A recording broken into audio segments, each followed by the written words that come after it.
Летувалиштата во Македонија се преполни откако владата ги додели ваучерите. Границите пак кон познатите соседни туристички дестинации затворени, освен Албанија. Се тоа придонесе туристичките агенции оваа сезона да ја запаметат како една од најлошите. Меѓутоа ваучерите бесплатни што се дадоа во Охрид, тоа е значи малу минус, затоа што направија гужва, општи хаос и поголема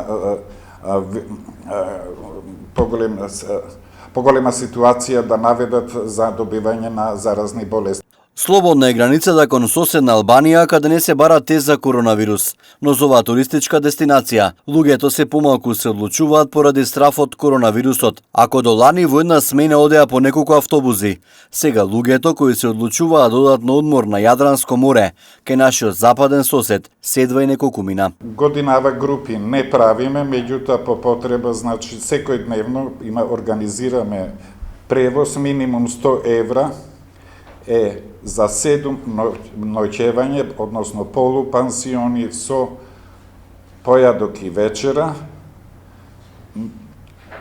без превоз. Превозот е на дистанца, го даваме плюс, значи по една желба или можат и со коли да одат.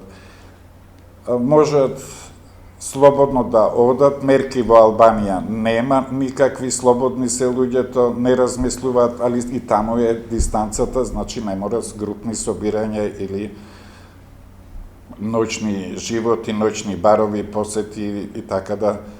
Луѓето од кои заминале мало количество на туристи, се презадоволни, Албанија ве очекува, празна е, значи има место, има комодитет, има услови за мир и спокојство и убав одмор да доживеат. Од агенциите велат дека Албанија е добра дестинација за одмор, земја која изобилува со големи плажи, каде за време на пандемија може слободно да се одржува потребната социјална дистанца.